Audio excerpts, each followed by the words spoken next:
Bismillahirrahmanirrahim. Alhamdulillahirabbil alamin. Wassalatu wassalamu ala asyrafil anbiya'i wal mursalin sayyidina Muhammadin wa ala alihi wa sahbihi ajma'in. Amma ba'du. Assalamualaikum warahmatullahi wabarakatuh. Assalamualaikum warahmatullahi wabarakatuh. Ayuhal ikhwah rahimakumullah. Nahnu na'udu fi halaqah majlis qiraatul kutub kitab Subulus Salam Syarah Bulughul Maram. Sanwasilu hadis rokmu samaniyatah wa asyar fi kitabin nikah. Nahnu nabda'u bi qiraatil basmalah. Bismillahirrahmanirrahim. Bismillahirrahmanirrahim. A'udzubillahi minasyaitonir rajim. Bismillahirrahmanirrahim. Al-Fatihah ila hadratin Nabiyil Mustafa sallallahu alaihi wasallam wa ala alihi wa azwajihi wa dzurriyyatihi wa qarabati ajma'in. Summa ila ruhi khususan ta'lifu hadzal kitab Syarah Bulughul Maram Muhammad Ismail ibni As-Sun'ani annallaha yu'lihi darajatihi fil jannah wa yu'idu alaina min barakatihi wa asrarihi wa anwarihi wa ulumihi wa nafahatihi fid dini wad dunya wal akhiratil Fatihah. A'udzu billahi minasyaitonir rajim. Bismillahirrahmanirrahim. Alhamdulillahirabbil alamin. Arrahmanir rahim. Maliki yaumiddin. Iyyaka na'budu wa iyyaka nasta'in. Ihdinas siratal mustaqim.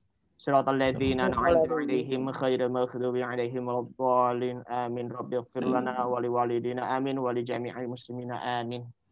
Amin. Ayyuhal ikhwah wal asatidz wal ustadzat rahimakumullah. Ilal Ustadzul Karim Haji Helmi Yusuf Al-Majistir alaihi falyatafaddal. Alfa Mashkurin Sayyid Sutriya Dirga. Assalamualaikum warahmatullahi wabarakatuh. Waalaikumsalam. Bismillah, alhamdulillah, salatu wassalamu ala rasulillah Sayyidina Muhammad ibn Abdillah wa ala alihi wa sahbihi wa man tabi'ahu wa nasarahu wa wala wa la hawla wa la quwata illa billah amma ba'du. Para bapak, para ibu, asatizah yang kami hormati, alhamdulillah siang hari ini kita bisa berjumpa kembali sebagaimana biasa dalam kajian mustalah hadis dan hadis ahkam. Salawat dan salam semoga selalu tercurahkan ke hadrat baginda Rasul sallallahu alaihi wasallam. Baik, kita mulai saja. Kita akan masuk hadis ke-18 yang terkait dengan seorang perempuan yang dinikahi oleh dua wali yang berbeda. Seorang perempuan yang dinikahi oleh dua wali yang berbeda. Nanti gambaran kasusnya macam-macam nih, ya. Baik, bismillahirrahmanirrahim. Wa anil Hasan wa huwa Abu Sa'id Al-Hasan bin Abil Hasan Maula Zaid bin Thabit. Dari Al-Hasan yaitu Abu Sa'id Al-Hasan bin Abil Hasan. Dulunya adalah budak Zaid bin Sabit. Zaid bin Sabit ini dulu adalah anak angkat Rasulullah. Wulida li sanata ini baqiyata min khilafati Umar bil Madinah. Al-Hasan lahir itu pada masa khilafah Umar di Madinah. Kemudian waqadamal Basrah ba'da maqtali Utsman. Ia datang kemudian ke Madinah setelah terjadinya pembunuhan Utsman. Waqila innahu laqiya Aliyan bil Madinah. Dikatakan bahwa dia pernah bertemu dengan Ali bin Abi Thalib di Madinah. Wa amma bil Basrah falam tasihha ru'yatuhu iyahu. Sementara di Basrah katanya tidak ada periwayatan yang sahih terhadap dirinya. Wa kana imamu waqtihi ilman wa zuhdan wa wara'an. Beliau adalah imam pada masanya, orang yang berilmu, orang yang zuhud dan orang yang wara'. Mata fi Rajab, wafat pada bulan Rajab sanata asyarah wa mi'ah, tahun 110. Nah, biasanya kalau udah sampai tahun 110 ini adalah masa di mana sahabat itu semuanya sudah meninggal dunia. Ya. Jadi tidak ada lagi satu orang pun yang pernah melihat Rasulullah ketika sudah masuk tahun 110 Hijriah. An Samurah anin Nabi sallallahu alaihi wasallam. Dari Samurah dari Nabi sallallahu alaihi wasallam. Jadi kalau hadis ini kita baca semestinya begini nih. Anil Hasan wa huwa Abu Sa'id Al-Hasan bin Abil Hasan Maula Zaid bin Sabit. Lalu langsung kemari ya. An Samurah anin Nabi sallallahu alaihi wasallam gitu. Kalau di sini nih penjelasan dari pensyarahnya ya. Apa yang Nabi katakan, ayyuma mura'atin zawwajaha waliyani fahiya lil awwali minhuma. Wanita mana saja, kalau imro'ah biasanya wanita dewasa ya. Zawwajaha waliyani, yang dikawinkan perempuan tersebut oleh dua orang wali yang berbeda, fahiya lil awwali minhuma, maka dia menjadi sah ya bagi nikah yang pertama ya, nikah yang pertama minhuma dari kedua pernikahan yang dilakukan oleh wali tersebut. Rawahu Ahmad wal arba'ah, riwayat Imam Ahmad dan 4 imam yang lainnya. Wa hasanahu at-Tirmidzi, dan hadis ini dinilai hadis hasan oleh Imam at-Tirmidzi. Taqaddama dzikrul khilaf fi Simail Hasan bin Samurah. Telah berlalu penjelasan tentang perbedaan pendapat di mana ya kasus Al-Hasan mendengarkan hadis dari Samurah. Warawahu Syafi'i wa Ahmad wa Nasa'i, demikian juga diriwayatkan oleh Imam Asy-Syafi'i, Imam Ahmad dan Imam An-Nasa'i min tariqi Qatadah, dari jalan Qatadah, Anil Hasan, dari Al-Hasan, an Uqbah bin Amir, dari Uqbah bin Amir. Qala Tirmidzi, berkata Imam Tirmidzi, Al-Hasan an Samurah fi hadza asah. Ya, jalan atau hadis yang diriwayatkan Al-Hasan dari Samurah ini termasuk hadis yang sahih. Qala Ibnu Al-Madini, berkata Ibnu Al-Madini, lam yasma Al-Hasan an Uqbah syai'an. Ya. Tidak pernah Hasan mendengarkan satu hadis pun ya dari Uqbah. Nah, ini pendapat berbagai macam. Tapi kita yang penting tadi di atas ini yang menjadi masalah, yaitu hadisnya ayyuma mra'atin zawwajaha waliyani fahiya lil awwali minhuma. Ini aja yang kita jadikan patokan. Yang jelas hadis ini paling tidak tingkatnya adalah tingkatan hasan, ya, masih lebih tinggi daripada dhaif. Nah, para bapak, para ibu sekalian yang kami hormati, bagaimana kasus ini? Ya, berdasarkan hadis ini, manakala ada perempuan dinikahi oleh wali yang berbeda, ya, dua wali yang berbeda, pasti juga oleh atau dinikahkan kepada laki-laki yang berbeda juga, gitu, ya. Jadi ada dua laki-laki, kemudian ada dua wali, ya, yang menikahi atau yang nikah kepada satu perempuan yang sama, gitu.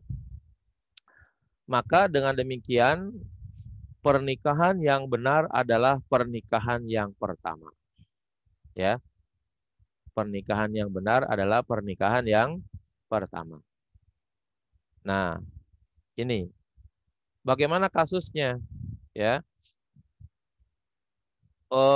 Bisa saja yang pertama, si perempuan ini mungkin berbohong, ya, kepada walinya, kepada wali kedua tentunya, ya. Dia mengaku bahwa dia tidak pernah menikah dengan siapapun. Tuh, ya. Misalnya ketika ditanya oleh walinya, kamu sudah nikah belum? Entah karena takut, entah karena menyembunyikan pernikahannya, dia bilang, tidak, saya tidak nikah. Ya udah kalau gitu nikah nih, ada laki-laki, ya. Ya karena merasa dia mengakuinya belum nikah, akhirnya dinikahkan juga tuh, dan dia mau lagi begitu dinikahkan. Ya karena dia sulit mengelak misalnya karena bohongnya tadi tuh begitu, ya. Nah, maka setelah ketahuan atau setelah jelas kasusnya bahwa dia itu sudah nikah dan sudah punya suami, kan berarti si perempuan tersebut ya tidak boleh nikah dengan laki-laki lain. Ya. Maka dengan demikian pernikahan yang kedua itu dinyatakan batal, ya. Pernikahan yang kedua dinyatakan batal. Yang penting pernikahan pertamanya itu dilakukan juga oleh wali yang memang berhak untuk menikahkannya, ya. Dilakukan oleh wali yang memang berhak untuk menikahkannya. Itu. Kalau pernikahan pertama dilakukan oleh bukan wali, nah kemarin kita sudah jelaskan tuh bahwa perempuan manapun yang nikah tanpa wali, maka pernikahannya dinyatakan tidak sah kalau begitu. Nah sekarang kalau ada dua wali yang sama-sama sahnya menikahkan satu perempuan dengan dua laki-laki yang berbeda, maka hukum nikah yang sah adalah hukum nikah yang pertama, ya. Yang kedua dinyatakan batal atas dasar hukum disebabkan karena ya pernikahan yang pertama masih berlangsung, ya, apalagi dinikahkan oleh wali gitu, ya. Nah, maka kalau begitu status si perempuan tersebut itu masih dalam kondisi nikah dengan suami pertamanya gitu. Ya, itu kondisinya kira-kira seperti itu. Atau bisa jadi dalam kondisi yang lainnya, ya.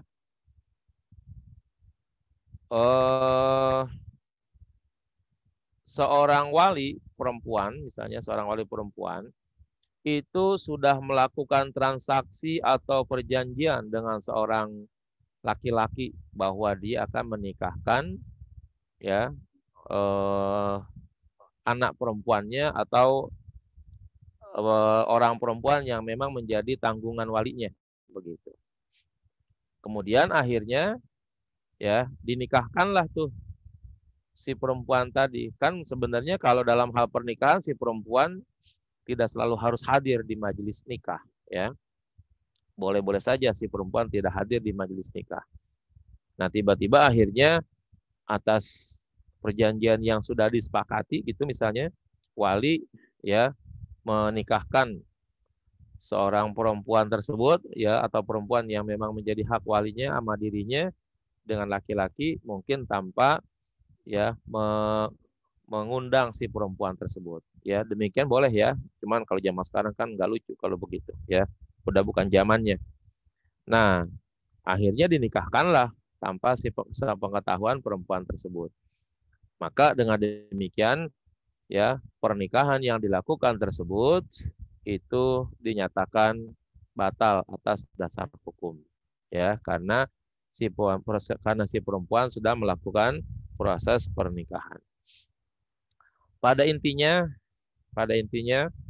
semua perempuan ya yang masih dalam proses pernikahan sampai proses dia menjalani iddah kalau dia sudah bercerai. Ya, sekali lagi perempuan atau wanita yang masih dalam proses pernikahan berlangsung dan atau ya dia masih menjalani proses iddah dalam proses perceraiannya, maka si perempuan tersebut itu tidak boleh melakukan pernikahan ya kepada laki-laki lainnya. Ya. Tentunya pernikahan yang sah, ya, pernikahan yang sah, pernikahan yang dilakukan oleh wali, oleh dua saksi, ya, datang juga mempelai laki dan perempuannya ada di situ, ada maharnya, pokoknya semua persyaratan dan rukun nikah terpenuhi.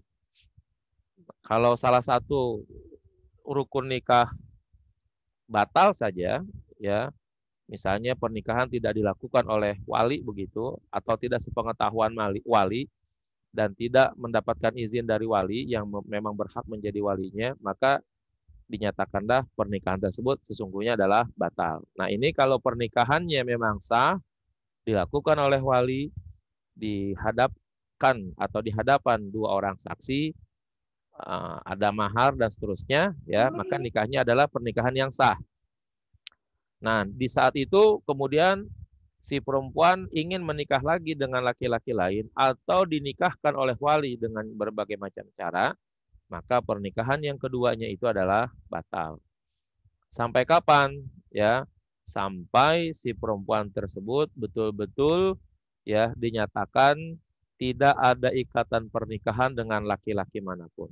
Ya, kalaupun sudah bercerai, maka perceraiannya sudah ya menyelesaikan masa iddahnya. Ya, sudah menyelesaikan masa iddahnya. Kalau masih dalam proses ya iddah, walaupun tinggal 1 hari lah bahasanya begitu, tetap saja si perempuan tersebut masih dalam hak suami yang menceraikannya, ya, masih hak milik suami yang menceraikannya, ya. Misalnya si Budi dan Wati nikah tuh, ya. Anggaplah cerai tanggal 1 Januari. Si Wati masih aktif haidnya. Berarti dia harus mengalami 3 kali haid. Ya. Nah, anggap bulan Januari haid selesai, bulan Februari haid selesai, bulan Maret haid selesai. Maka 3 kali haid selesai dia. Nah, sekarang akhir daripada iddah tersebut tinggal 1 hari lagi tuh, ya, tinggal 1 hari lagi. Bahwa hari ini si Wati akan mengakhiri masa iddahnya itu, sampai hari itu saja dia belum boleh melakukan pernikahan lagi dengan laki-laki lain karena tetap hari terakhir masuk dalam kategori iddahnya dia. Dan andaikan suami lamanya yaitu Budi, ya, tadi kan Budi sama Wati itu ya, mengajak rujuk kepada si Wati, maka Wati tidak boleh menolak dan tidak punya hak menolak kalau perempuan untuk diajak rujuk. Nah, ketentuannya tentu ya dengan berbagai macam banyak pertimbangan, ya. Di mana misalnya suaminya adalah orang yang baik, orang yang soleh, kemudian dalam status segala macamnya semuanya memang layak memenuhi sebagai suami yang baik, begitu pekerjaan bisa, menanggung nafkah bisa, dan lain sebagainya, itu semuanya masih ada lah, layak sebagai suami yang bertanggung jawab. Maka si Wati tidak boleh ya melakukan penolakan terhadap suaminya yang menceraikannya dan dia masih dalam proses iddah yang masih cukup gitu, ya. Nah, kalau sudah berakhir masa iddahnya, walaupun baru lewat 1 hari, tetap Datu si Budi sudah tidak lagi punya hak untuk balik lagi.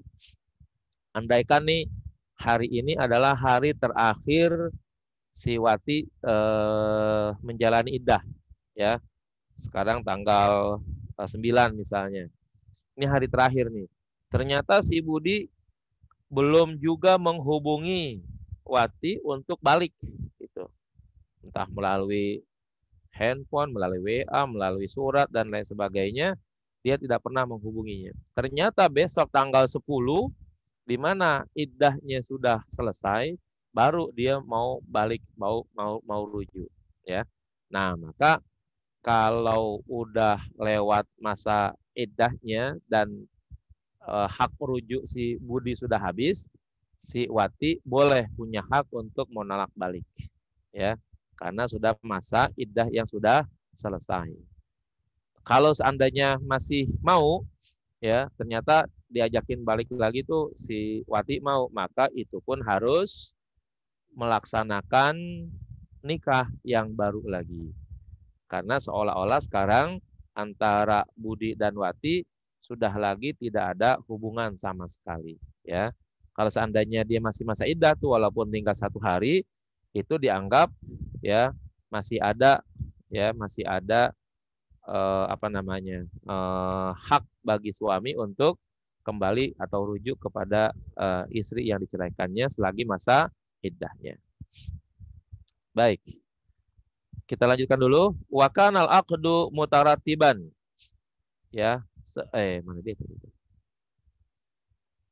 Wal hadis dalilun ala annal mar'ata, dan hadis ini menjadi dalil, menjadi bukti ala annal mar'ata bahwa ya setiap perempuan dewasa idza aqada laha waliyani, ya, apabila melaksanakan akad bagi perempuan tersebut oleh dua orang wali, lirajulaini, bagi dua laki-laki yang berbeda, wa kanal aqdu mutaratiban, sedangkan akadnya itu berurutan, misalnya tanggal 1 dinikahin, ya, tanggal 1 Januari dia nikah tuh dengan wali yang pertama. Lalu nanti 3 bulan berikutnya bulan Maret nikah lagi dengan wali yang kedua, dengan laki-laki yang kedua tuh. Ada urutan kayak gitu kira-kira. Nah, atas dasar urutan seperti itu, annaha lil awwali minhuma, maka si perempuan tersebut adalah menjadi hak bagi suami yang pertama dari kedua tersebut, dari dua pernikahan tersebut. Sawa'an dakhala bihasani aula. Sama saja, ya, suami yang pertama itu melakukan hubungan badan atau tidak. Ya. Misalnya begini. Tadi si Budi dan Wati itu udah nikah di bulan Januari. Di bulan Mei ternyata Wati nikah lagi dengan Iwan, ya, dengan wali yang berbeda. Lalu kemudian akhirnya karena dia merasa nikah begitu, berhubunganlah dia. Berhubungan tuh Wati dengan Iwan. Maka pernikahan antara Wati dan Iwan sebagai pernikahan yang kedua itu dinyatakan tetap batal. Sekalipun dia melakukan hubungan badan. Ya, jadi hubungan badan itu tidak menjadikan berubahnya pernikahan menjadi sah. Ya, karena si Wati masih terikat dengan pernikahan yang pertama dengan Budi tadi itu. Aula, atau tidak melakukan hubungan, ya, sama sekali. Ya, habis nikah misalnya udah, ya, entah 2-3 hari si Iwan pulang dulu kali, pergi dulu gitu, belum sempat melakukan hubungan, ternyata pernikahannya diketahui bahwa itu adalah pernikahan keduanya gitu. Ya, pernikahan kedua dengan Wati karena si Budi masih dalam proses pernikahannya dengan Wati tadi. Nah, udah tetap batal juga. Ya, jadi pernikahan Iwan sebagai pernikahan yang kedua dengan Wati, sementara Wati masih dalam ikatan pernikahan dengan Budi, itu pernikahan Iwan dinyatakan batal, ya. Tidak bisa diberlangsungkan lagi. Amma idza dakhala biha, ya, aliman. Ya. Adapun apabila, ya, suami yang kedua itu melakukan hubungan kepada si Wati tadi, ya, kepada si perempuan tadi, aliman, sadar nih, ya, sadar artinya tahu bahwa Iwan ini adalah sebagai laki-laki kedua yang menikahi Wati gitu, bahwa Wati itu masih ada dalam tanggungan pernikahan si Budi, ya. Lalu si Iwan melakukan hubungan badan begitu. Padahal tahu bahwa Wati itu adalah istrinya Budi gitu. Fa ijma'un annahu zinan. Maka berdasarkan ijma' ulama, ya, hubungan badan yang dilakukan oleh Iwan dan Wati itu dinyatakan sebagai hubungan zina. Ya. Karena nikahnya tadi dinyatakan sebuah pernikahan yang batal, pernikahan yang tidak sah gitu. Wa annaha lil awwali, dan bahwa sesungguhnya wanita tersebut adalah masih tetap milik suami yang pertama. Kalau dalam kasus tadi adalah dia tetap menjadi istrinya si Budi itu, ya. Wa kadzalika indakhala biha jahilan, ya. Demikian juga apabila si Iwan berhubungan badan tapi atas dasar ketidaktahuan bahwa Wati adalah istrinya, ya, Budi yang masih sah, tidak pernah ada perceraian, tidak pernah ditinggal jauh, tinggal lama, dan terus berlangsunglah normal-normal sebenarnya itu antara Budi dan Wati, tapi Wati mau dinikahin gitu sama Iwan. Nah, si Iwan yang nikah dengan Wati tidak tahu kalau si Wati adalah istrinya Budi gitu misalnya. Nah, hubungan antara Iwan dan Wati sebagai suami istri yang nikah kedua, ya, dari Budi tadi itu, Budi nikah pertama dengan Wati, lalu Wati nikah lagi dengan Iwan, sementara dia masih dalam proses pernikahan tersebut masih berlangsung, tidak ada cerai, belum, dan tidak ada iddah gitu. Nah, tapi karena Iwan tidak tahu, akhirnya dia berhubungan. Nah, hubungan badan yang dilakukan oleh Wati dan Iwan atas dasar ketidaktahuan si Iwan gitu. Illa annahu la hadda alaihi lil jahli. Ya. Kalau dasarnya tidak tahu, tetap dinyatakan zina, hanya saja tidak ada hukuman atas si Iwan karena ketidaktahuannya. Ya. Kalau yang pertama tadi itu, Iwan tahu ini si Wati adalah bininya si Budi. Lalu diajakin nikah. Si Wati mau. Walinya mau lah gitu menikahkannya gitu misalnya. Ya. Nah, maka atas dasar pengetahuan Iwan bahwa Wati adalah istrinya Budi, lalu dia nikah, lalu kemudian dia berhubungan badan, maka dia dinyatakan batal nikahnya dan hubungan badannya itu dinyatakan zina, dan zinanya itu tetap terkena hukum. Artinya si Iwan sebagai suami kedua dari Wati itu terkena hukum had gitu ya. Kalau memang dia pernah nikah, dia harus dirajam. Kalau belum pernah nikah, dia harus dipukulin sebanyak 100 kali itu begitu ya. Nah, bedanya kalau Iwan tidak tahu, maka hubungan badan yang dilakukan antara Iwan dan Wati tetap dinamakan dengan zina, tapi tidak ada hukumannya. Alasannya apa? Lil jahli, karena ketidaktahuan. Fa in waqa'al aqdani fi waqtin wahidin batala. Ya. Jika kedua akad itu jatuh pada waktu yang sama, batala, dua-duanya batal. Ya mudah-mudahan sih nggak ada kasus yang kayak begini ya. Bagaimana mungkin dua wali, dua laki-laki menikahi perempuan dalam kondisi bersamaan begitu. Ya mungkin dulu masa-masa jahiliyah bisa saja tuh terjadi ya. Bahkan kalau kita lihat film-film India itu ada tuh ya, seorang perempuan ya yang memiliki suami lebih daripada satu, bahkan bersaudara lagi begitu ya.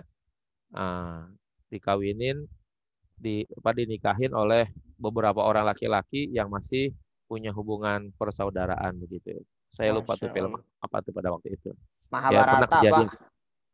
Mungkin kali Mahabharata itu. Mahabharata ya. Iya, Mahabharata. Iya iya.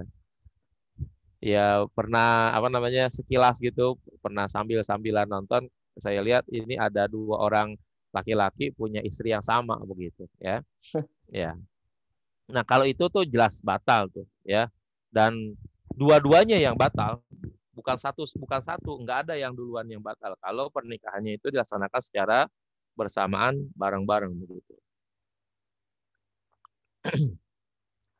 Wakada, demikian juga dinyatakan batal ya.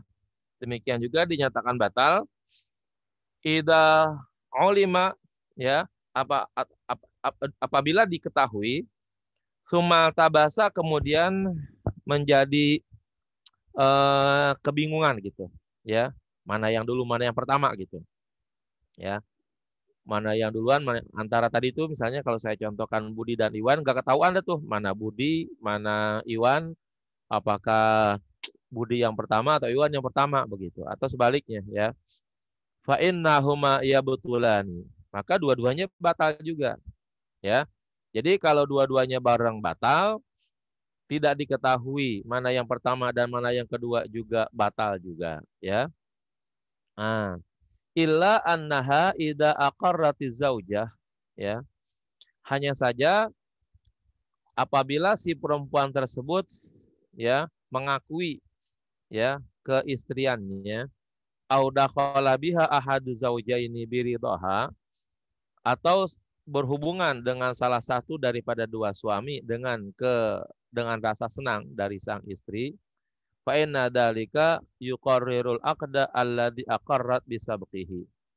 Maka yang demikian itu menjadi fakta, menjadi ikrar akan akad yang diakui oleh si perempuan tersebut disebabkan karena terlebih dahulunya. idza lahiqa 'alaiha, jika ya dia berhubungan dengan si perempuan tersebut. Maka fa iqraruha sahihun, maka ikrarnya sahih. Ya. Jadi gini, enggak diketahui tuh, bingung dah menentukan mana yang pertama, mana yang kedua. Lalu akhirnya si perempuan tersebut melakukan hubungan badan dengan salah satu daripada sang suami tadi itu. Dan si perempuan itu merasa tidak terpaksa. Ya, dia senang melakukan hubungan tersebut, tidak dipaksa, dan karena dia sebagai istri mengaku ya, maka akhirnya dia melakukan hubungan. Maka atas hubungan ini ya dinyatakanlah suami yang melakukan hubungan dengan istri tersebut ya sebagai suaminya yang sah ya, karena dianggap si perempuan tersebut merasa itulah yang dianggap sebagai suaminya. Wa kadza dukhulu biradhaha, demikian juga ya hubungan badan dengan senangnya, dengan ridhonya sang istri. Fa innaha qarinatus sabqi, maka itu menjadi pertanda akan adanya ya duluan, adanya tanda bahwa senangnya si perempuan tersebut dengan laki-laki yang berhubungan dengan dia, itu pertanda bahwa itulah yang lebih dahulu. Kenapa? Liwujubil hamli ala salamati, karena ya diwajibkannya menanggung atas keselamatan si hubungan antara laki-laki dan perempuan tersebut. Nah, para bapak, para ibu sekalian, intinya manakala ada perkawinan satu orang perempuan dengan dua laki-laki yang berbeda, dilakukan pernikahannya oleh wali yang berbeda, maka hukum pernikahan yang kedua adalah hukumnya batal.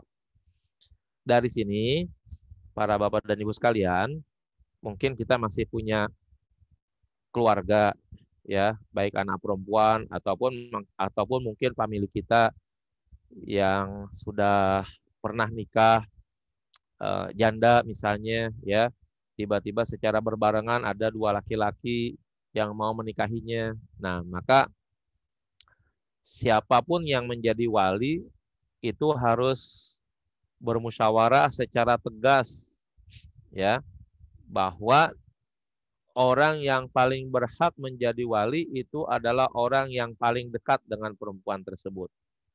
Ya. Di antaranya adalah bapaknya atau kakeknya.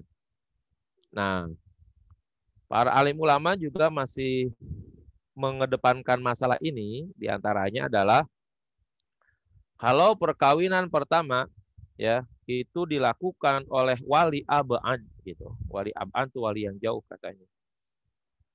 Misalnya bapaknya ada, ya. Misalnya bapaknya ada, ternyata nikah dengan wali pamannya gitu misalnya.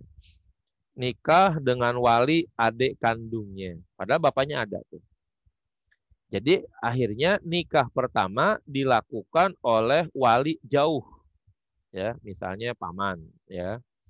Yang dekat tuh dari bapak terus naik ke kakek. Nah, kalau paman jauh, saudara apalagi jauh, ya. Nah, maka kalau pernikahan pertama itu dilakukan oleh wali ab'ad, para alim ulama itu menyatakan batalnya pernikahan yang pertama katanya, ya. Tapi ini masih ikhtilaf. Siapapun katanya yang menikahkan perempuan dan status kewaliannya masih sebagai hak menjadi wali, apakah wali itu wali ab'ad atau wali akrab, ya, maka pernikahannya dinyatakan sah sebagai pernikahan pertama. Nah, kalau ada pernikahan yang kedua, apakah nikahnya dengan wali ab'ad atau wali akrab, tetap pernikahan yang kedua dinyatakan sebagai pernikahan yang batal. Nah, pelajaran yang penting bagi kita adalah manakala kita punya anak, ya, punya saudara perempuan gitu ya kan, maka hendaknya kalau mau menikah ya itu hendaknya hubungi wali akrab terlebih dahulu. Ya, wali akrab, wali yang paling dekat. Bapaknya, kakeknya, nah terus turun kepada saudaranya atau pamannya begitu ya. Nah, itu dengan demikian nanti informasi perkawinannya itu menjadi jelas. Karena ada orang dekat yang bisa menginformasikan bahwa si perempuan tersebut sudah melaksanakan pernikahan. Kalau ada orang yang ingin melakukan pernikahan kembali, maka dinyatakan pernikahan tersebut adalah sebagai sebuah pernikahan yang salah atau yang batal begitu, ya. Itu. Baik, naikin lagi Pak Satria ke hadis 19.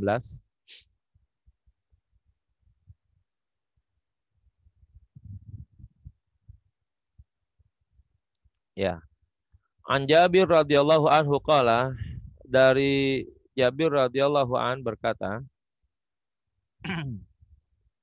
qala Rasulullah sallallahu alaihi wasallam, Rasulullah bersabda, ayyuma abdin tazawwaja bi ghairi idni mawalihi wa ahlihi fa huwa ahirun.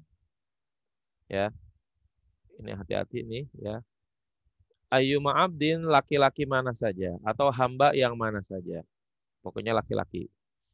Tazawwaja bi ghairi idni mawalihi, melakukan pernikahan, melakukan perkawinan tanpa izin dari wali. Di sini disebutkan mawalihi berarti banyak. Apakah wali banyak? Ya. Artinya begini. Ada bapak masih hidup, ada kakek masih hidup, ada paman masih hidup, ada saudara laki-laki juga masih hidup juga gitu ya. Semuanya lengkap tuh wali-wali tersebut di kalangan perempuan tersebut. Ya. Ternyata si laki-laki itu menikahi perempuan ya tanpa ada satu izin pun dari wali-wali yang ada. Ya. Dari wali-wali yang ada, bapaknya nggak tahu ya. Padahal bapaknya masih ada. Kakeknya nggak tahu kalau si perempuan tersebut sudah dinikahi oleh seorang laki-laki.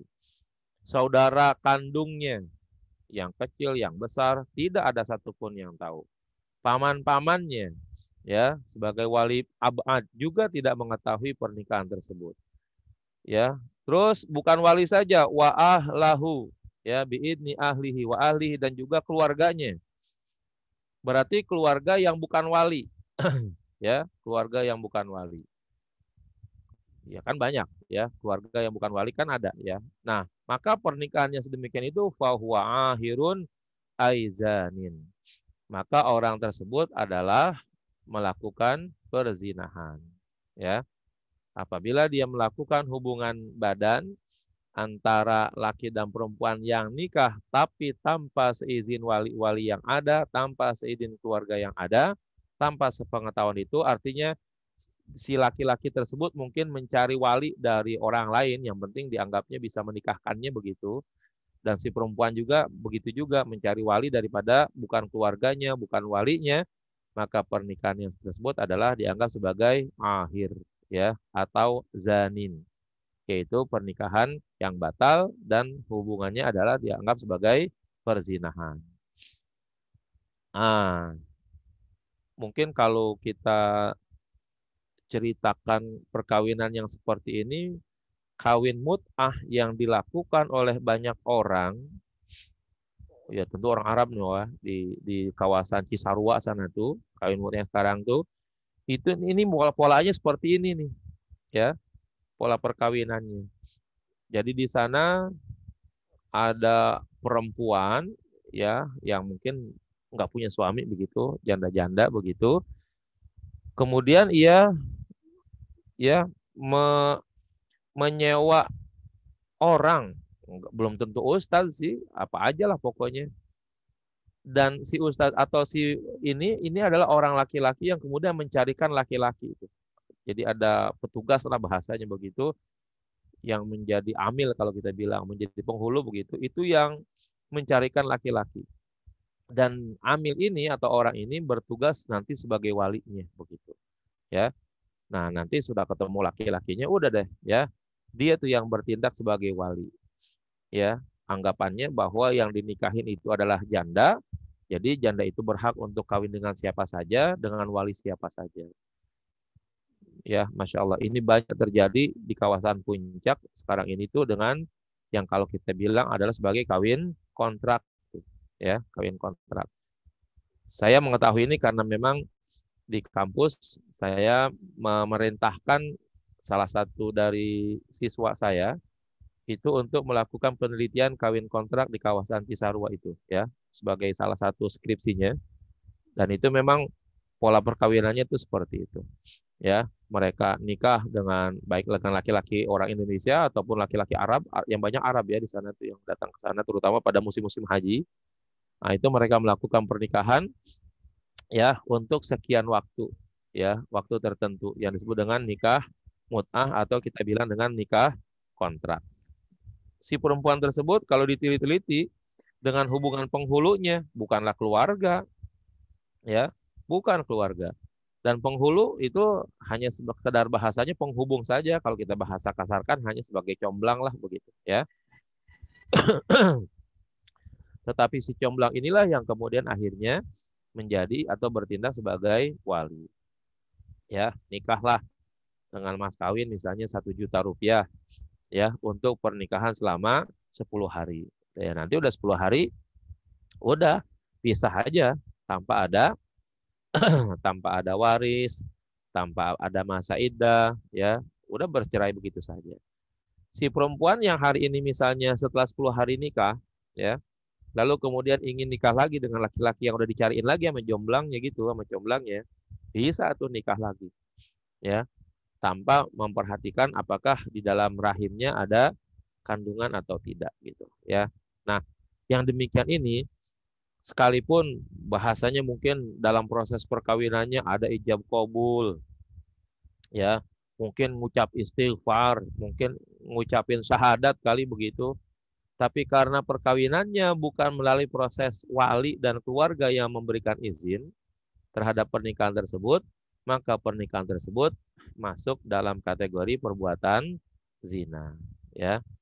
Nah, para ibu sekalian, para bapak sekalian, ini sekarang di era yang sekarang ini kelihatannya pola pernikahan yang kayak begini nih sedang dikembangkan oleh kelompok-kelompok tertentu, ya, dengan tujuan atau dengan atas nama agama bahwa seolah-olah mereka melakukan hubungan seksual itu adalah atas hubungan yang sah karena mereka sudah melakukan pernikahan, ya. Jadi ada orang-orang tertentu yang menjadi agen, ya, yang menjadi agen untuk melakukan pernikahan, ya. Nah, kemudian agen inilah nanti yang menyiapkan segala-galanya, termasuk wali, saksi, dan lain sebagainya. Jadi orang ke agen tersebut tinggal datang saja berdua, ya, pasangan dah laki perempuan datang ke situ. Nah, di situ sudah disiapkan ada penghulu, ada amil yang dia juga nanti bertindak sebagai wali, dan juga sudah siap ada 2 orang saksi. Nah, disitulah mereka melakukan pernikahan. Itu Ini ada banyak surat dilakukan. kontraknya nggak, Ustaz? Hah? Ada surat kontraknya nggak itu kayak gitu? Nggak ada surat apapun, nggak ada. Hanya Berarti nggak sekedar bisa. bahwa mereka merasa bahwa kalau sudah melakukan nikah seperti itu seolah-olah mereka menganggap diri mereka tidak melakukan zina gitu, ya. Padahal nikahnya bukan dengan walinya dan keluarganya nggak ada yang tahu bahwa mereka sudah melakukan pernikahan. Datang saja berdua begitu, ya. Kalau hamil tuh gimana, Ustaz? Jadi ya anak zina. Anak zina karena perkawinannya kan tadi dianggap sebagai ahirun atau zanin, ya. Anak zina ya. Ibunya ya, Ustaz? Iya. Anak ibunya jadi ini. Walaupun jelas-jelas ya dia melakukan zina itu siapa laki-lakinya, siapa perempuannya jelas begitu. Tapi karena pernikahannya itu tidak atas dasar izin dari wali dan keluarga, maka pernikahannya itu dinyatakan sebagai pernikahan yang batal dan hubungannya adalah hubungan zina. Kalau hubungan yang kayak begini beda dengan yang di atas tuh. Kalau yang tadi tuh. Kalau yang ini udah pasti banget, udah mau tahu ataupun tidak tahu karena proses pernikahannya tanpa melalui proses izin dari wali, maka pernikahannya adalah dinyatakan sebagai perzinahan, begitu, ya. Berarti mereka juga tahu sebetulnya itu zina ya, Ustaz ya? Ya, mungkin karena mereka merasa bahwa seolah-olah dinikahi oleh seseorang yang bergaya ustaz. Di situ ada ucapan-ucapan, kalimat-kalimat bagus, ada bahasa Arabnya begitu. Kan itu banyak yang nggak paham hal-hal yang sedemikian. Iya, berarti So, maksud saya seolah-olah dengan Arab-Araban itu, dengan istighfar, dengan syahadat, itu mereka bahwa itu mengatakan bahwa itu adalah nikah yang sah gitu. Itu. Jadi memang banyak dilakukan oleh orang yang tidak mengerti tentang nikah tentunya begitu ya. ya berarti mereka sebetulnya memang nggak tahu hukum gitu ya. Ya dapat dipastikan pelakunya adalah mereka yang seperti itu. Yang tidak tahu tentang hukum pernikahan gitu. Aparat setempat gimana tuh Pak Ustadz? Di sana Bu, ya aparatnya emang udah kerja sama bareng kok. Kayak KUA gitu ya. Ya. Ya berarti memang udah Kalau di situ dijadikan bukan bisnis, KUA kan? Bu ya, di situ bukan Oh. KUA. Ya, jadi itu udah oknum-oknum aja gitu. Nanti dibilangnya nikah di bawah tangan gitu ya Ustaz ya? Kalau nikah di bawah tangan sekalipun, kalau itu dilakukan oleh orang-orang yang berhak menikahkannya, ada walinya, keluarga pada tahu gitu misalnya, itu hak nikahnya menjadi sah gitu. Ya. Tapi ini kan dinikahi oleh bukan wali, comblang yang nikahin, ya. Terus walinya, ya, walinya nggak tahu, keluarganya nggak tahu, tahu-tahu mereka udah mengaku pernah nikah aja begitu, ya kan? Padahal itu bukan nikah. Nah ini maka yang demikian ini yang amat sangat berbahaya demikian ini. Maka saya perlu kali itu ya Bapak Ibu berhati-hati kepada perempuan anak-anak perempuan ibu kali begitu ya. Nauzubillah min dzalik. Khawatirnya mereka merasa bahwa mereka melakukan sedemikian itu seolah-olah mereka sudah melaksanakan ya hubungan atau nikah syar'i karena sudah dilakukan oleh orang yang dianggapnya sebagai ustaz dan lain sebagainya. Para bapak, para ibu tolong perhatikan.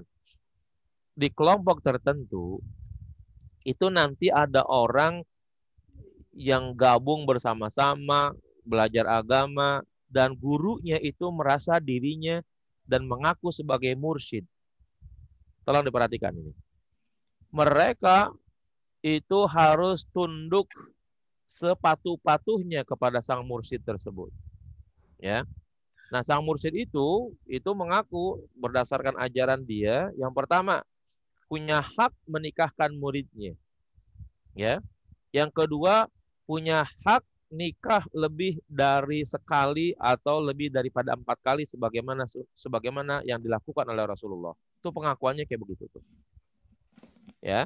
Nah, ribetnya atau bahayanya, yang pertama, kalau ada kelompok orang tersebut datang 2 orang sepasang laki dan perempuan, lalu mengaku kepadanya atau mengadu kepadanya bahwa dia ingin menikah, maka sang mursyid tersebut atas pengakuannya dia berhak untuk menikahkan muridnya. Maka akibatnya murid-muridnya yang bergabung dengan dia dinikahkanlah kalau begitu. Padahal si guru tersebut yang mengaku mursyid bukanlah wali. Sementara murid-muridnya ini yang gak ngerti agama, gak ngerti apa-apa, merasa dirinya sudah nikah dengan mursyidnya, dengan gurunya tadi. Dianggap mereka sudah melakukan hal yang sedemikian itu adalah benar. Gitu. Padahal ya sehebat-hebatnya mursyid, sehebat-hebatnya waliullah kali begitu. Kalau dia bukanlah wali daripada perempuan, siapapun orangnya tidak berhak untuk menikahkan perempuan manapun. Hanya ada Nabi saja ya. Nabi Muhammad itu punya hak untuk menikahkan siapapun tanpa memperhatikan atau tanpa memberi izin kepada walinya.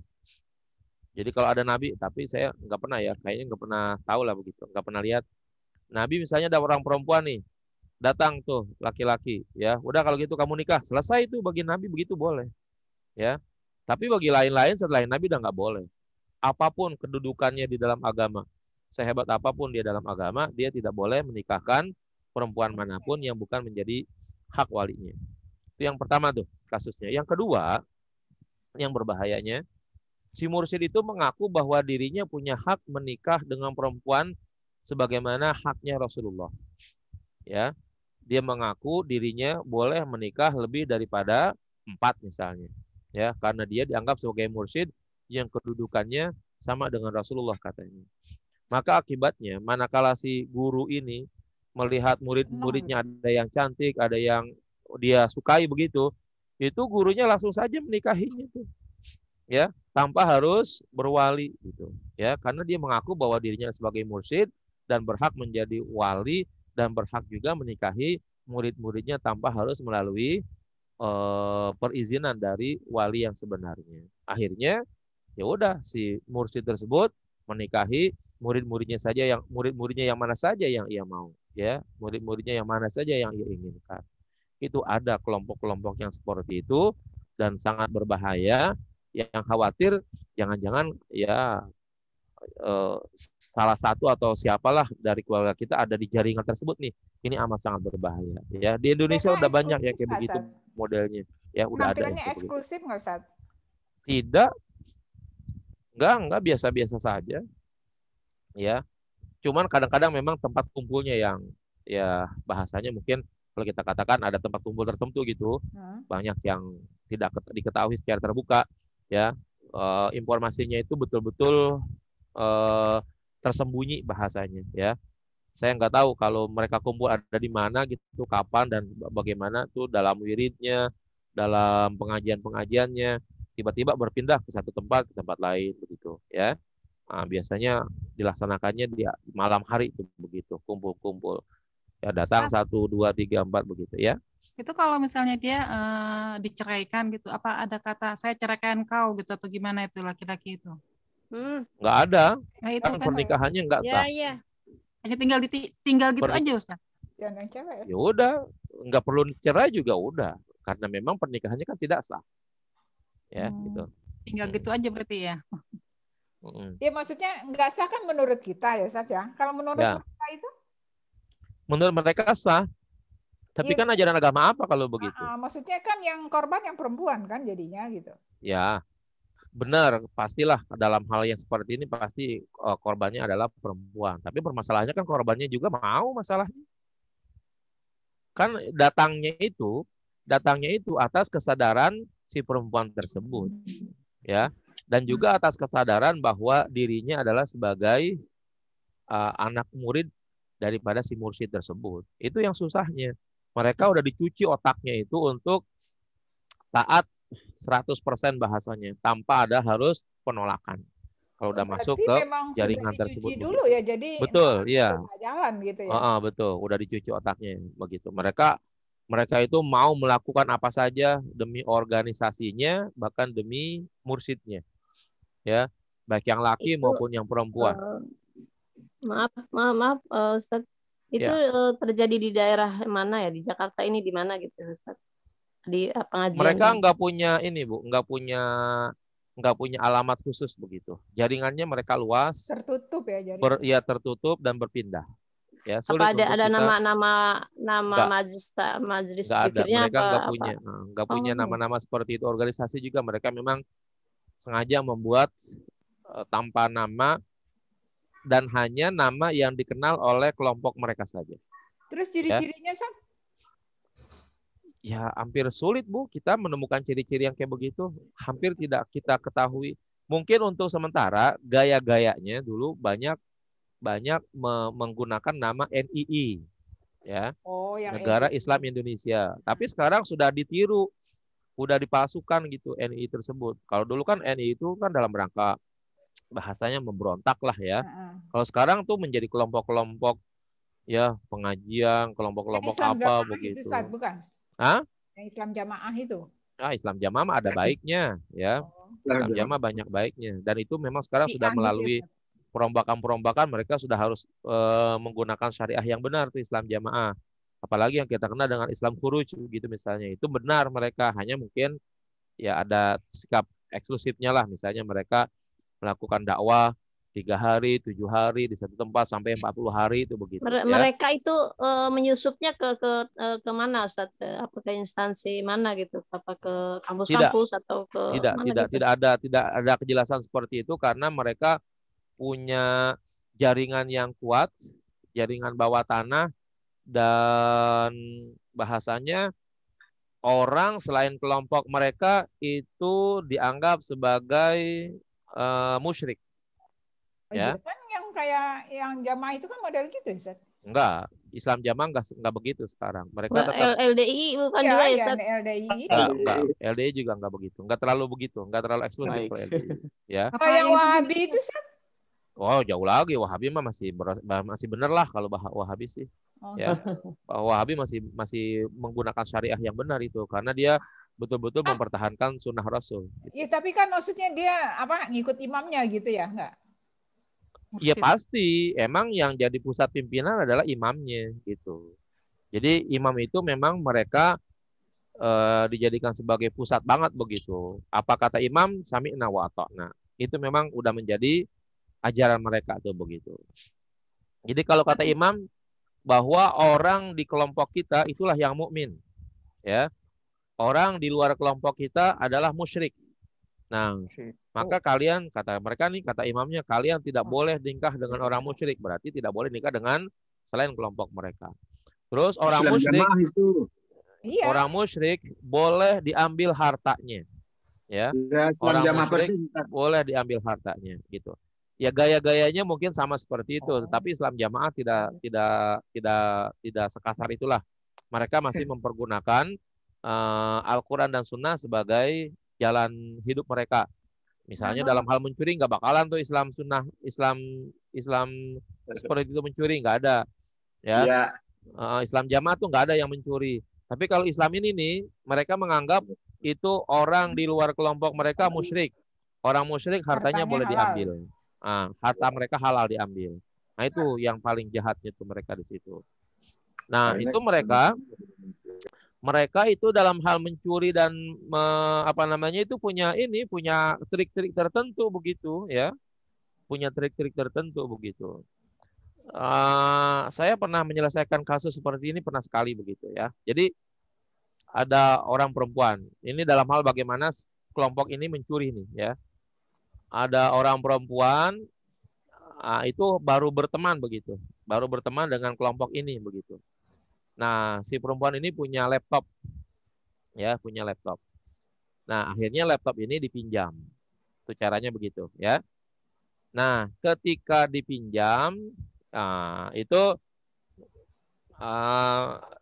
itu biasanya diajak makan tuh, ya, diajak makan ke tempat-tempat yang restoran besar begitu ya kan. Ini kalau udah minjam barang, ya, kata mereka nih. Jangan sampai supaya hilang, ke WC pun saya harus bawa gitu. Ya, ke WC pun harus saya bawa. Jangan sampai barang tersebut hilang. Saya nggak mau menitipkan kepada orang lain.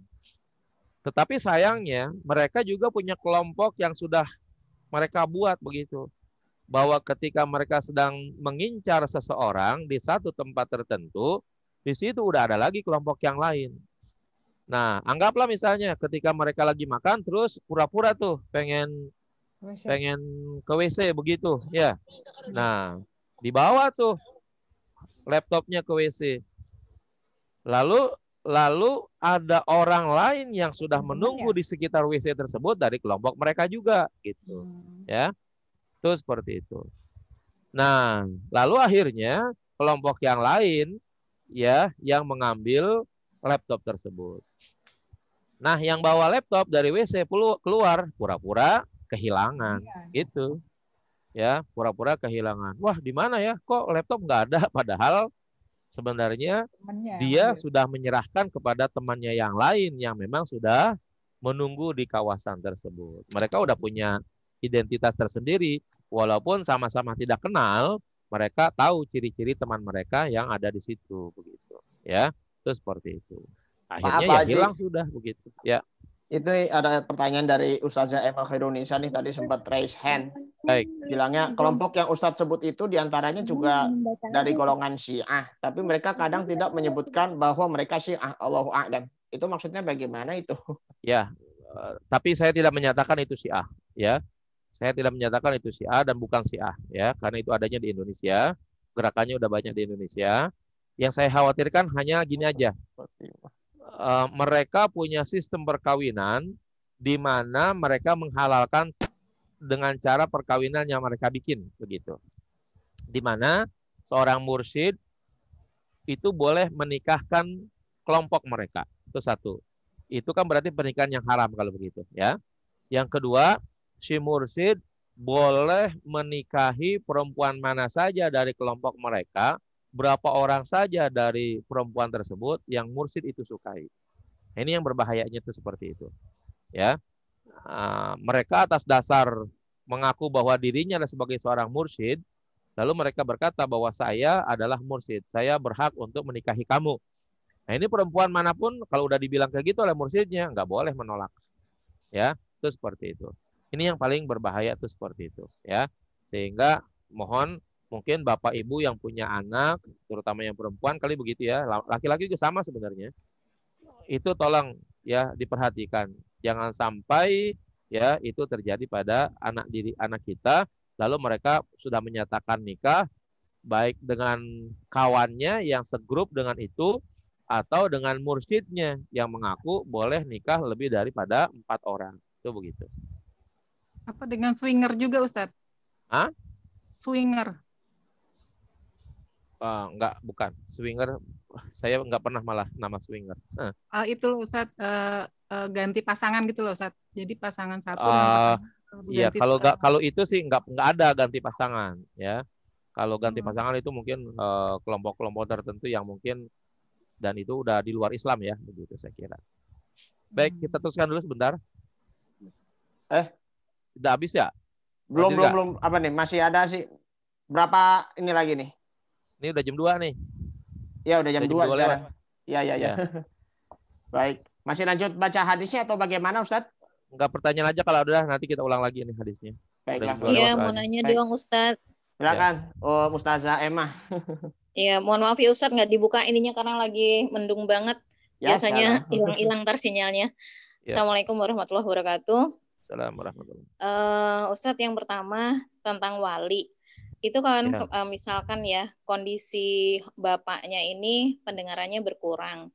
Kemudian tapi masih ada adiknya, ada juga pamannya. Tapi kemudian dia langsung ada di satu ruangan sih, ada di satu ruangan itu. Udah biar dari hakim dari KUA saja yang menikahkannya.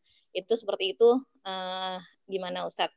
Pertama itu, yang kedua, yang sekarang yang di lingkungan terdekat saya nih ya, yang sedang terjadi ini adalah ada beberapa kasus nih ya, antara suami dan istri itu mereka tidak kan memang sudah terjadi, mungkin udah klimaks ya permasalahan di rumah tangga itu, tapi mereka tidak ingin melakukan perceraian gitu ya secara hukum atau mengurusnya secara hukum negara.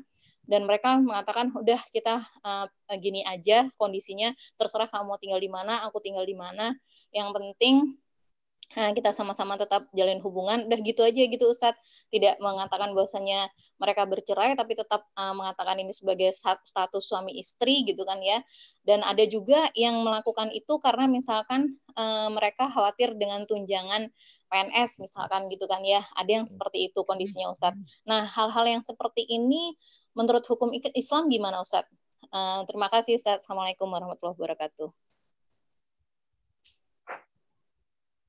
Baik, yang kedua dulu kali ya, yang gampang. Jadi kalau kita lihat maqasidus syariah daripada pernikahan itu katakan adanya yang kita sebut dengan samara itu begitu, sakinah, mawaddah, warahmah.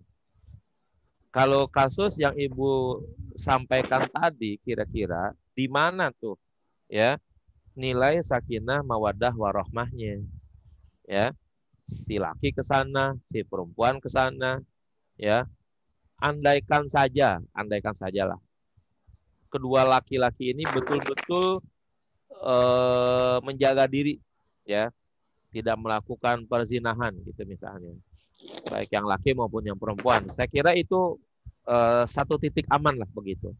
Tetapi di mana nilai yang ingin Allah bangun di dalam sebuah proses pernikahan, ya bagaimana membangun rasa kasih sayang, membangun rasa cinta, membangun ketenangan kalau dalam proses pernikahannya berbentuk seperti itu, ya. Islam sudah menyiapkan jalur pintu darurat. Ya, pintu darurat itu namanya talak. Ya, kalau seandainya memang tidak mampu untuk melakukan mempertahankan sebuah rumah tangga, maka jalanilah ya tingkat perceraian, masuklah ke pintu darurat gitu, kira-kira begitu. Kalau seandainya memang masih ingin hidup bersama, ya maka lakukanlah proses hidup yang normal gitu. Jangan lu gua ya, yang penting gak ribut, yang penting damai begitu misalnya. Ini kan kalau seandainya di dalam hubungan rumah tangga ya, apabila suami dan istri ya dalam hal ini tidak melakukan hubungan badan lebih daripada 1 bulan atau 40 hari ya, dalam kondisi yang normal begitu, itu sebenarnya masuk dalam kategori perbuatan yang sudah dilarang ya. Nanti ada zihar ya, ada apalagi lah dalam kajian fikih itu begitu ya, li'an dan lain sebagainya, apalagi sampai mengeluarkan kata-kata udah pokoknya kita nggak usah berhubungan, misalnya kayak begitu ya, baik dalam kondisi sadar ataupun tidak sadar, baik kondisi marah ataupun tidak marah, ngomongnya begitu, pokoknya lu tinggal di sini, gua tinggal di sini, terserah lu mau bagaimana ya, tapi kita nggak usah berhubungan. Nah, 40 hari atau 2 bulan itu dilakukan, maka sudah jatuh talak kalau begitu. Ya, sudah dinyatakan jatuh cerai kalau begitu. Karena apa? Karena sudah tidak lagi melakukan hubungan badan. Kalau begitu, pilihannya yang pertama, balik sebagaimana hubungan suami istri yang normal, melakukan hubungan badan seperti biasa, atau jalur berikutnya adalah melaksanakan perceraian. Ya, ingat, tunjangan apapun dari perusahaan, PNS dan sebagainya itu ya tidaklah lebih ringan bahayanya daripada campur bersama tapi ya di luar pernikahan. Sebab bayangkan, maaf nih, sebagai seorang perempuan, saya kira hampir sama kali perilakunya. Manakala dia merasa ya bahwa dia berhimpun bersama dengan suami, si perempuan tersebut kan karena dia merasa dengan suaminya, dia kan tidak ada lagi ada rasa untuk merasa malu dengan suaminya sendiri. Ya, di rumah dia mungkin membuka auratnya dan lain sebagainya. Padahal dia di situ bergabung dengan seorang yang sudah menyatakan atau sudah tidak lagi dihukumi sebagai suaminya. Lalu di situ ia membuka auratnya, padahal itu dia sudah tidak lagi ada ikatan suami dan istri. Itu kan haram kalau begitu. Ya. Nah, dalam kondisi tertentu, apakah kemungkinan ia melakukan hubungan badan lagi? Padahal di situ ia sudah melakukan ya perpisahan secara tidak langsung begitu, talak secara tidak langsung. Itu kan berarti nanti hubungannya jadi zina lagi kalau begitu. Ya.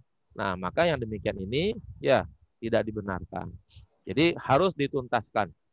Ya, seorang yang ingin melakukan hubungan dalam keluarga harus betul-betul normal sebagai suami istri. Atau kalau tidak, pilihannya adalah harus keluar dari jalur tersebut dengan jalan melakukan talak atau pisah begitu ya.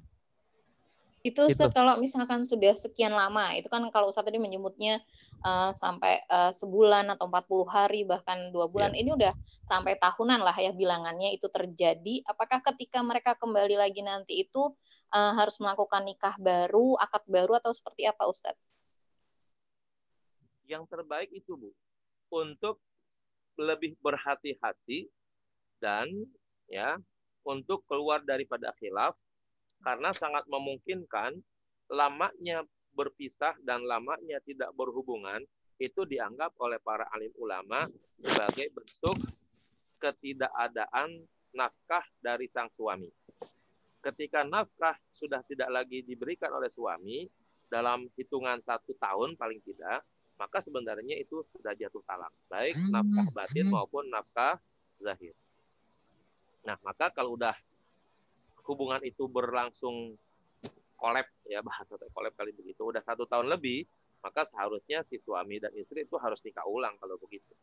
Karena siapapun yang melakukan hubungan seperti itu dan tidak dan tidak istilahnya tidak normal hubungannya, maka itu dianggap talak sebenarnya.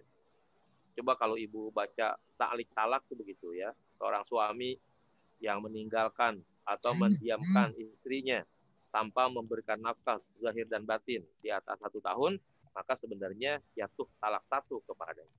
Ya, itu peraturannya di dalam perundang-undangan atau dalam agama itu seperti itu. Coba nanti ibu bisa bisa browsing ke Google, coba baca aja taklik talak begitu ya, taklik talak begitu. Ya, ada. Kalau dia dalam satu rumah itu saat kalau misalkan yang tadi kan meninggalkan rumah, tapi dalam satu rumah nih kondisinya, tapi dia begitu aja ya dengan di kamar yang berbeda tapi tetap satu rumah, tapi ya tidak pernah ini berhubungan badan, tidak pernah ini seperti itu juga artinya sudah harus kembali melakukan pernikahan ulang ya Ustaz iya, ya? Betul. Sebenarnya itu udah pernikahan yang tidak normal kan kalau begitu. Iya. Apa enaknya yang seperti itu? Di mana tuh sakinah, mawaddah, ya mereka karena statusnya yang penting kan tetap nikah gitu. Masih nikah, ya, masih suami istri gitu, bukan mohon maaf. Gitu ya. Dalam agama status nikah itu masing-masing suami dan istri itu masing-masing memberikan tanggung jawab yang berbeda gitu misalnya. Sang suami mencari nafkah, sang istri merawat rumah tangga, terus kemudian juga secara normal dia harus berada dalam satu tempat tidur yang sama. Di tempat yang tidur sama, kalau udah sama-sama masa bodoh mau melakukan apa kek atau tidak melakukan apa kek, yang penting masih dalam satu tempat tidur yang sama. Itu normalnya begitu. Artinya jauh lebih baik lah. Misalnya seorang suami istri di kamar yang sama mau melakukan apa kek atau tidak melakukan apa kek, yang penting dia masih dianggap dalam satu kamar yang sama. Itu masih normal dianggapnya. Tapi kalau sudah pisah kamar seperti itu kan udah merupakan tanda-tanda ketidakwajaran dalam rumah tangganya. Kalau udah dilakukan itu hal sekian lama, ya, maka itu dianggap sebagai bentuk pertama penolakan istri untuk melakukan hubungan badan dengan suami, atau ketiadaan si suami untuk melakukan atau memberikan nafkah kepada sang istri. Kalau udah jatah 1 tahun terjadi, maka dinyatakan sebagai sebuah tindakan cerai secara otomatis ya yang dilakukan atas nama hukum kalau begitu ya. Artinya nilai di sisi Allah pun itu emang udah nggak ada ya mereka sebagai suami istri gitu ya Ustadz ya. Masya Allah. Bahkan bisa jadi banyak dosanya kalau begitu. Astagfirullahaladzim. Coba kalau seandainya mohon maaf di dalam rumah tangga mungkin si istri masih menganggap suaminya sebagai orang biasa-biasa saja kali. Bisa itu mungkin mohon maaf ya, dia mungkin sekedar mau ke kamar mandi misalnya, dia buka auratnya, dia sekedar memakai handuk saja, ya itu kan? Udah nggak ini ya. Nah, ya kan, mungkin mohon maaf ya bagian paha terbuka misalnya, bagian dada mungkin kelihatan begitu misalnya. Itu kan sangat memungkinkan terjadi demikian. Kenapa? Dianggap itu kan masih suami gua gitu kan, gitu. Orang masih di rumah, padahal udah sekian lama mereka dianggap sebagai orang yang terpisah begitu. Kenapa yang begitu dilakukan kan itu jadi masalah. Alangkah lebih baiknya nyatakan saja kalau memang mau melanjutkan hubungan suami istri sebagai hubungan yang baik ya normal lah sebagaimana biasa. Kalau memang itu sudah tidak nyaman ya masuk ke pintu darurat ya bahasanya begitu. Pintu darurat itu adalah perceraian begitu. Agar apa? Agar si suami bisa cari istri lagi yang baru yang bisa normal lagi atau si istri bisa cari suami yang baru biar jadi keluarganya normal kembali begitu ya. Suami bisa nikah lagi dengan yang lain, si perempuan bisa lagi nikah dengan laki yang lain begitu ya. Sangat memungkinkan hal yang sedemikian itu terjadi ya. Bahkan dulu ada artis tuh ya yang ketika dia nikah bersama nggak punya anak tuh. Ketika berpisah ya lalu dua-duanya nikah dan dua-duanya masing-masing punya anak jadi ya itu sangat memungkinkan hal yang sedemikian itu terjadi. Begitu, Bu Emma? Ya, yang pertama tadi belum ya? Tadi yang pertama apa saya lupa jadinya. Yang wali Ustadz. Jadi orang tuanya ini yang bapaknya ini pendengarannya kurang, sementara masih ada saudaranya laki-laki adiknya ya, kemudian masih ada pamannya juga yang hadir di satu majelis itu. Tapi kemudian si kakak adiknya ini minta udahlah dari hakim KUA saja, dari penghulu KUA saja yang menikahkan. Nah itu gimana tuh Ustaz? Ya memang boleh ya, memang boleh. Ya. seorang wali berwakil kepada siapapun, ya. Oh gitu ya. Tetapi memang harus diadakan ijab kabul katanya begitu. Iya. Ya. Yang baik kalau kepada orang yang sudah lemah pendengarannya, maka orang yang berijab kabul tersebut lebih baik memberikan tulisan. Diharapkan bisa membaca nih ya. Dengan tulisan tersebut, maka kalaupun dia nggak mendengar, tapi dia masih bisa mengucapkannya, begitu kan ya? Iya. Nah, jadi misalnya tadi Bapak yang, mohon maaf ya, kita anggap kuliah aja lah begitu. Bapak itu membaca ya, kepada saudara penghulu Sutria. misalnya. Ngapa saya? Ya Allah. Amin. Amin. Saya berwakil untuk menikahkan putri saya kepada Bapak. Saya ikhlas, saya redha untuk berwakil kepada Bapak. Udah segitu doang sih sebenarnya begitu, ya. Oh, nggak mesti ke adik. Kalau misalkan masih ada saudara si perempuan itu nggak mesti ke situ atau ke pamannya ya? Tidak harus. Ya. Pada siapa saja yang bapaknya redha dan bapaknya ikhlas itu boleh. Oh gitu. Baik, terima kasih Bukan Ustaz. keharusan ya. Artinya kalau begitu, yang paling baik kalau seandainya bapak itu masih mau berwakil, maka yang paling baik kepada sesama wali gitu. Misalnya kalau bapak itu tadi nggak bisa, maka naik dulu, kakek masih ada nggak? Kalau kakek, maka naik ke kakek gitu. Ya, kalau kakek udah nggak ada, ya berarti kepada saudaranya bapak, berarti paman daripada sang putri ini gitu. Oh, ya bukan kan? saudara si perempuan ya? Bukan saudara perempuan ya setelah kakek ya, Ustaz? Paman dulu, karena paman itu lebih dekat kepada bapak gitu. Ya. Oh gitu ya. Yang tua dulu berarti ya Ustaz? Ya. Gitu. Paman dari ibu apa paman dari bapak Ustaz yang lebih tua? Dari bapak. Bapak Pak. Oh bapak ya. Dari ibu. Nggak boleh dari ibu. Nggak boleh kalau dari ibu. Oke. Baik, terima kasih Ustaz. Ya. Baik. Ada lagi? Itu cukup kali Pak Dirga. Ntar ada orang apa ibu-ibu yang mau goreng pisang kali itu buat keluarganya, mau goreng ubi. Baik. Yang tadi dong Ustaz, yang itu Ustaz. Yang masalah yang itu yang apa yang nikah nikah tapi satu rumah, yang cerai satu rumah itu loh Ustaz. Itu kalau kita mempunyai adat tangga kita misalnya begitu, itu apa yang harus kita lakukan Ustaz? Kita menegur mereka atau bagaimana ya Ustaz? Dia tidak ada.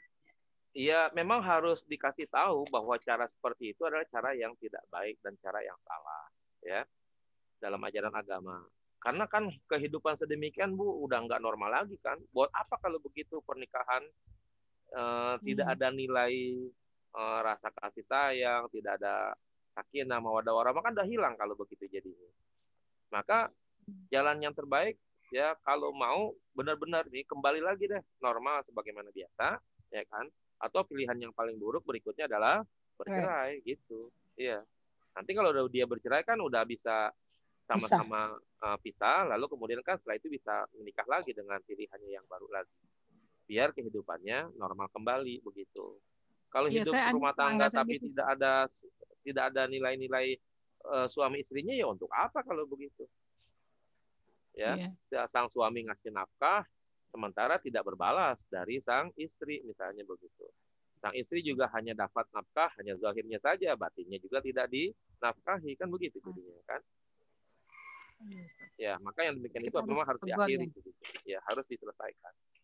Jadi gini para ibu atau para bapak, kalau yang melihat kasus kayak begitu, ini mungkin saya yakin ada kasus terpendam.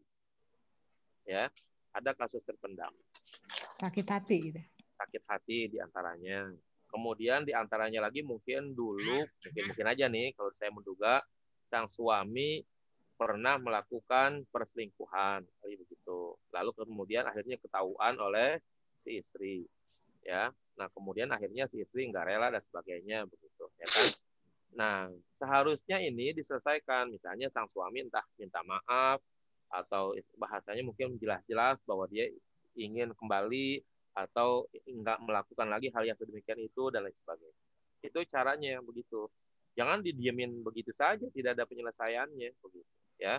Kalau memang udah sang istri udah begitu marahnya, udah begitu bencinya kalau begitu ya sudah selesaikan kalau begitu dengan cara cerai kalau begitu, ya. Enggak boleh digantung begitu saja. Itu yang disebut dengan Al-Qur'an ya, fadadaruha kal mu'allaqah. dibiarkan bagaikan sesuatu yang tergantung katanya ya. Dianggap janda tapi masih ada suaminya, dianggap istri tapi enggak pernah bertindak dan berperilaku sebagai istri begitu. Kalau yang namanya istri kan lebih luas ya, tidak hanya sekedar hubungannya saja begitu. Itu saya kira ya. Ya Ustaz, makasih Ustaz. Nanti kalau ada yang kayak gitu, cobalah didekati kembali, dihubungi kembali, cari kasus awalnya apa sehingga terjadi sedemikian rupa. Nah, nanti dikembalikan. Wah, itu orang yang mengurusi 2 orang yang berseteru begitu, itu pahalanya sangat luar biasa sekali itu ya. Itu pahala yang boleh dikatakan pahala seumur umur. Biar dia udah mati itu masih ngalir aja tuh, karena pahala mendamaikan antara 2 orang, itu pahala yang demikian itu.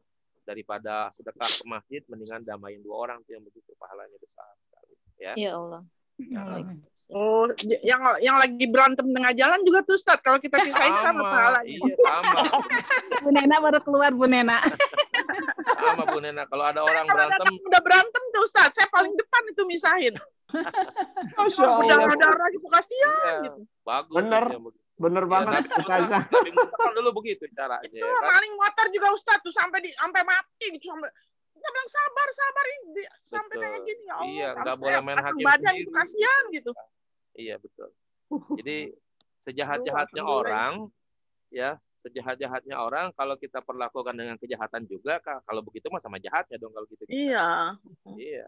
Nah, lagian mereka so jujur ngegebukin juga, belum tentu juga mereka benar. Ada juga yang maling motor juga barangkali tuh. Jadi tidak boleh menyelesaikan kasus yang benar tapi dengan cara yang salah gitu ya. Jadi kita harus menyelesaikan kasus dengan cara yang benar juga gitu ya. Ya, syukur Ustaz. Ya. Oh iya, Bapak Ibu semuanya, para asatidz ustazah ya, terima kasih atas partisipasinya. Terima kasih juga kepada Bapak Haji Helmi Yusuf ya, mohon maaf kalau ada kekurangan-kekurangan, dibukakan pintu maaf yang sebesar-besarnya. Billahi fisabilil haq. Assalamualaikum warahmatullahi wabarakatuh. Waalaikumsalam warahmatullahi wabarakatuh. Buka kamera dulu ya, sebentar. Foto dulu nih, mumpung ada ini teman-teman nih yang lagi banyak nih, sudah ada itu. Alhamdulillah Ustazah Emma sudah terlihat. Pak Zuhiman, Bu Martini, Maktin, mana Maktin? Putri Utami, Bu Nena. Bu Martin, Masya Allah. Buka kameranya, Bu. Iya. Ya. Biasa. Oke.